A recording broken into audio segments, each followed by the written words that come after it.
As 1821 came and went, many changes began to occur. First of all, Romania was sent into economic ruin after overinvesting in their expensive colony and refusing to lower military spending. Several coups took place, namely in Transoxiana and Shun, which became Turkestan and Qinghai respectively. Japan, however, began referring to itself as the Chinese Empire exclusively, taking up the dragon flag and all. Emperor Akihito Ashikaga began to promote the idea that the Japanese people were most accurately the highest form of the Chinese spirit in order to legitimize his claim on Imperial China, to which he had a personal investment. Other flags also came into wider use around the world, with a great deal of referendums executed. Romania's flag was chosen by the monarchy, which was just the traditional red, yellow, and blue, but with the added monarchical crest atop it now also. To undo the ruin of his nation's financial house, the Král decided to raise taxes on the poor and the rich, while lowering those in the middle class. This would promote spending and therefore increase the amount of taxable transactions. Meanwhile, in Japan, the aging Akihito died, and a new emperor was crowned, who promptly made the Empire of China a secondary title under Japan once more, decrying his father's pontifications as lunacy. Also by this time, Malaya had conquered Bengal's former colony of Alaska, and most of the New World's colonial republics had fully embraced absolutism, leaving the republics of Wu, Korea, and Bavaria as the last remaining bulwarks of democracy. In July of 1822, Bavaria declared war on Poland. It would soon win thereafter, and earn the status of a great power. Meanwhile, this was reversed in the east, as Japan declared an imperialist war on the world's oldest modern republic, the Republic of Wu. Their stated goal upon their declaration of war on the 2nd of August was the complete and total annexation of the Republic of Wu. That war would end in 1825 in a white peace. Wu, however, would recover quickly, becoming one of the world powers and puppeting a minor state calling itself the Republic of China, to contrast with Japan and its puppet of Manchuria. Romania, during this time, was still very much living in the last century, and was catching up with the rest of Europe in terms of progress, even being referred to as non-westernized by its neighbors. Still, it was strong, and did not take kindly to being outdone. As such, reforms were pushed through by the monarchy and rubber-stamped by the Král's new parliament, known as the Congressul Regelui, or the King's Congress. The Congressul Regelui was formed by the monarchy on the 16th of January, 1826, giving the Král and his dictates a sense of formality, professionalism, and legitimacy in the eyes of his people and the world. At least, that was the intended purpose of it. On December 30th, 1830, Romania achieved parity with its immediate neighbors, becoming officially westernized in the words of one official from the Congressul. Truly, Král Petrascu reveled in the thought of being an enlightened monarch, and fancied himself a reformer.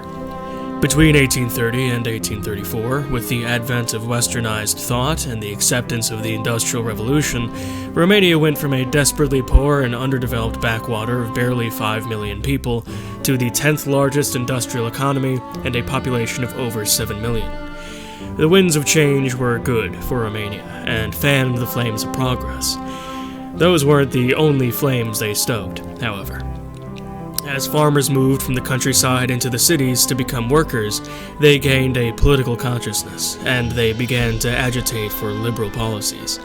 Some in the more heavily industrialized areas to the east threw themselves into the arms of revolutionary Jacobin politics, which Král Petrascu dealt with mercilessly. Regardless of this new wave of unrest, this was truly Romania's most prosperous age yet. On the 6th of March, the Papal State called Romania in as an ally in the conquest of Wallachia and Croatia, and Romania happily agreed, revitalized and confident they would win the war.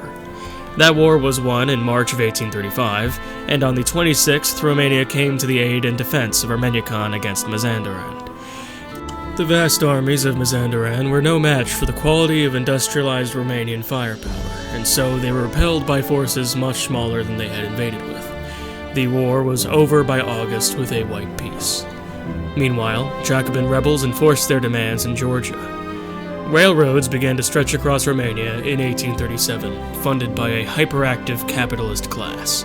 The monarchy was a primary investor in railroad construction, with the interest of encouraging capitalist investment and increasing the navigability of the mountainous Balkan region. In 1838, England declared war upon Bavaria for the conquest of Bohemia, bringing its allies Valois and Mazanderan against Bavaria's France and Wallachia. Bavaria won its war in 1841, and the instability caused by being on the losing side of that war caused easterly Wallachia to succumb to a Jacobin revolution. On the 20th of December 1843, the Papal State called on Romania to join their side in the Papal-French War, with the goal of cutting them down to size and maintaining the balance of power in the region. Seeing as these goals were amenable to the interests of the state, Romania gladly accepted. Romania sent 12 ships to blockade the port of Provence and deny France access to the Mediterranean. In 1846, Mazanderan declared bankruptcy. In 1847, the Papal-French War was won, and the Papal State annexed Brittany. On the 26th of March, a gypsy by the name of Nehemiah Mikado published a book called On the Gypsy Populace, which stoked his brethren to agitate for autonomy within Romania.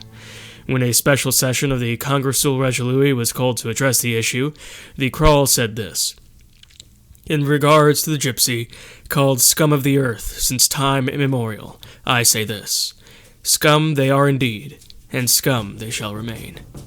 As such, the national policy towards gypsies went from ambivalent to openly hostile. Meanwhile, a period of liberal revolutions began in 1848 that overtook much of the European continent, calling itself the Springtime of Nations. This was true in Romania too, where hundreds of thousands of Jacobin revolutionaries took to the streets. They enforced their demands on the 17th of May, 1849, making Romania a constitutional monarchy. They added a lower house to the Romanian parliament, which they called the Casa Omenelor, meaning the People's House. As such, the government now stood as a power-sharing system between the king, with his Congresul Regiului as the upper house, and the people with their Casa Omenelor as the lower house. Romania had to rekindle its alliances with the Papal State in Scandinavia, but was unable to do so with Armeniacan. The liberal Partida Națională won with 49% of the vote, and continued on with their policies as they had advocated for since the revolution. With the end of the Springtime of Nations came a reduction of rebel activity in Romania, meaning that industry could resume its rapid-paced march towards global supremacy. Sweeping education reforms took place in 1851, with landmark moral statements like the abolition of corporal punishment in schools. This was also the year that employment of minor-aged chimney sweeps was outlawed. A period of peace followed these developments, perhaps by happenstance or the providence of economic prosperity. The elections of 1854 saw a coalition of liberal and anarcho-liberal parties obtain 55% of the vote, thus forming the basis of the government. In 1855, the growing power of the Qasim Khanate in the east was made obvious when it defeated Turkestan, a power far outranking it. An alliance with Georgia was formed in 1857, and the alliance with Armeniacan was rekindled that year as well. On the 14th of May, 1858, Romania began to be considered among the great powers, recognized as sixth strongest, above Bavaria but below England. The Partida Națională won the 1858 election with 61% of the vote, a historic outright majority. In 1859, due to the education reforms 8 years prior, 51% of the population was literate, the largest recorded percentage in Romanian history. In 1860, the ruling party changed its name from the Partida Națională to the Partidul Liberal. This was so they could identify with other liberal parties in power across the continent. On the 1st of April, 1860, a man named Karl Marx published his Communist Manifesto in the United States of Central America, a great power and member of the former colonial dominion of the Papal States. The theocratic government of the USCA did not take well to the advent of socialism and drove its known proponents out of the country, causing them to inadvertently disperse across the globe.